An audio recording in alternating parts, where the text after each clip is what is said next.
एक बार भगवान गौतम बुद्ध अपने शिष्यों के साथ किसी पर्वतीय स्थल पर ठहरे थे। शाम के समय वह अपने एक शिष्य के साथ भ्रमण के लिए निकले। दोनों प्रकृति के मोहक दृश्य का आनंद ले रहे थे। विशाल और मजबूत चट्टान को देख शिष्य के भीतर उत्सुकता जगी। उसने पूछा, इन चट्टानों में तो किसी का शासन नहीं होगा क्योंकि ये अटल, अविचल और कठोर हैं। शिष्य की बात सुनकर बुद्ध बोले कि नहीं, इन शक्तिशाली चट्टानों पर भी किसी का शासन है। लोहे के प्रहार से इन चट्टानों के भी टुकड़े टुकड़े हो जाते हैं। इस पर शिष्य बोला, तब तो लोहा सर्वशक्तिशाली हुआ। शिष्य की बात सुनकर बुद्ध बोले कि नहीं, इन शक्तिशाली चट्टानों पर भी किसी का शासन है।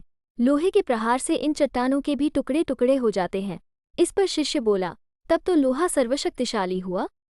बुद्ध मुस्कुराए और बोले, नहीं, अग्नि अपने ताप से लोहे का रूप परिवर्तित कर सकती है।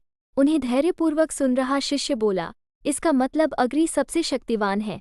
बुद्ध ने फिर उसी भाव से उत्तर दिया, नहीं, जल अग्नि की उष्णता को शीतलता में परिवर्तित कर देता है तथा अग्नि को शांत कर देता है। शिष्य कुछ सोचने लग गया। बुद्ध समझ गए थे कि उसकी जिज्ञासा अब भी पूरी तरह शांत नहीं हुई है। शिष्य ने फिर सवाल किया, आखिर जल पर किसका शासन है?